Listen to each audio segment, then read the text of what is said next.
For obvious reasons, the Baillie Gifford European Growth Trust annual general meeting unfortunately has to be held behind closed doors this year. So we have decided to record this video to go alongside the information that you will find on the company's website. Hopefully next year we will be able to do something slightly more interactive. However, today I will give a reminder of what we are trying to achieve and some thoughts on the positioning of the portfolio.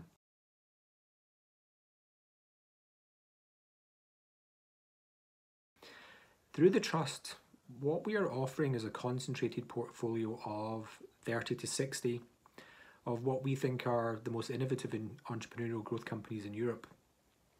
These companies, which can be publicly quoted or unquoted, have exposure to large and growing markets. They more often than not have very unique corporate cultures that translate into strong competitive positions. They have founders or families or other insider shareholders whom we trust. And finally, these companies have the potential to at least double in value over a 5-year period. For us, this has been a very simple yet effective framework that we have used for many years to find and invest in the best of what Europe has to offer. Our philosophy has 3 pillars, which we think will help us find and invest in these outliers. Firstly, it is based on being long-term. The value we add is by analysing businesses over 5 to 10 years, not trying to second guess what's going to happen to the economy or stock markets over the next year or two.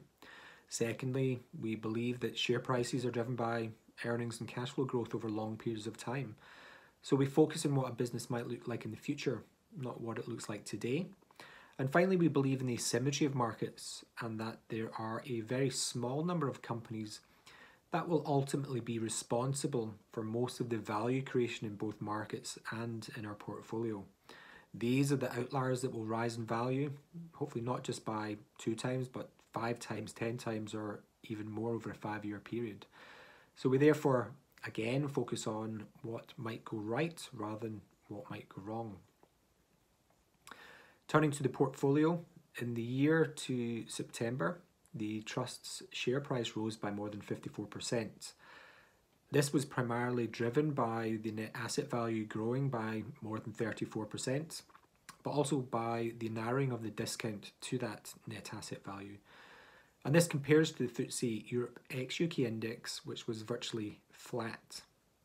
1 year is, of course, far too short a time period to differentiate between skill and luck, so we would kindly ask you to judge us over at least a 5-year period, which is the same time frame that we would use to judge the progress of the companies we invest in. Nevertheless, we are very pleased with the progress we've made so far. A year ago, we could never have predicted a global pandemic, despite their recurring nature, nor the rapid fall, then recovery in equity markets. The companies we invest in, though, are not only financially strong and adaptable, but also exposed to secular trends, many of which continue to grow and in some cases accelerate throughout the year. The shift towards online consumerism benefited companies like Zalando, which is Europe's largest online fashion marketplace, Spotify, Adyen, which is a digital payment processor, and Delivery Hero, which delivers takeaway food and groceries. Corporates are also spending more money to adapt to this new digital world, which benefited IT consultants and managers like Baillie and Reply.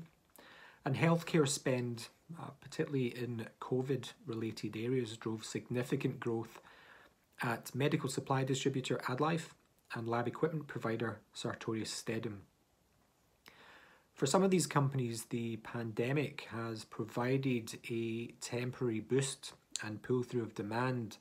So we have reflected that by reducing some of our investments in areas like healthcare and IT services. For most of them, though, we think that the secular trends combined with visionary management teams will provide opportunities over much longer time periods to create value.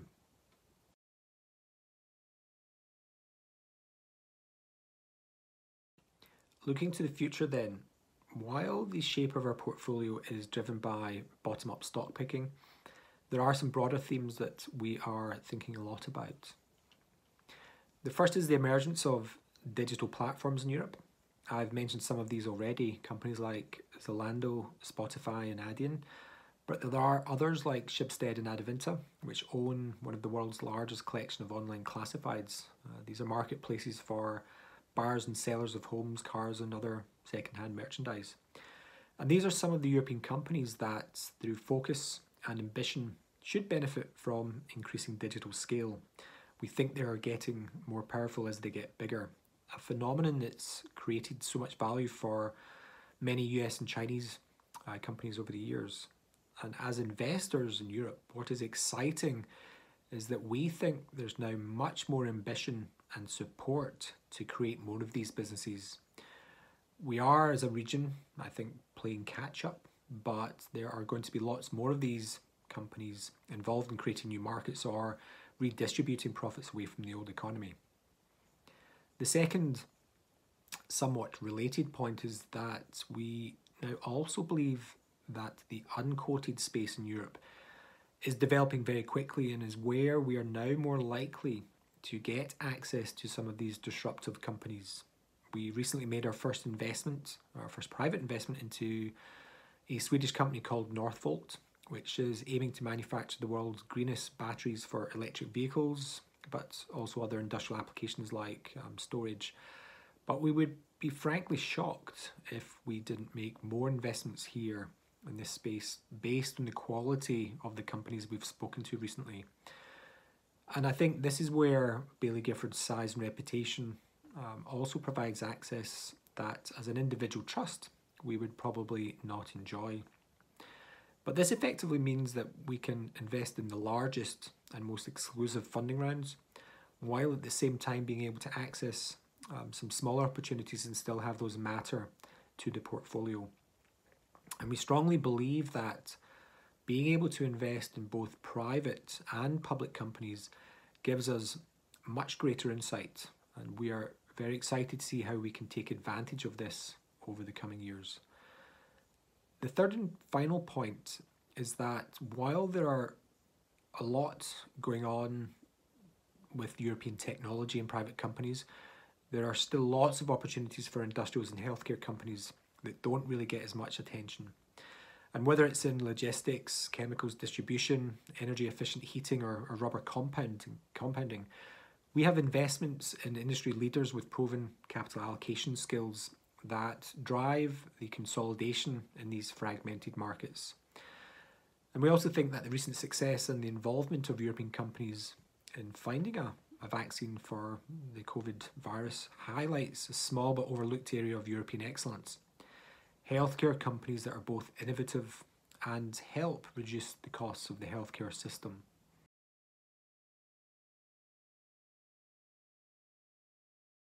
In terms of outlook, in the short term, we really don't know what the effects of the pandemic will be, or where investor emotion or sentiment will drive stock markets. We will continue to deal with this uncertainty and volatility by investing in those companies that we believe are relatively immune to macroeconomic and other exogenous shocks, but more importantly, those which have the potential to grow profitably and create significant value for our shareholders. We will, of course, go through hopefully short-term periods of underperformance, but we're not going to change our investment philosophy on the back of this. When thinking about the transition that Europe is going through and the potential outliers that will emerge from both public and private markets, it is hard not to be optimistic and excited about what European companies may be able to create.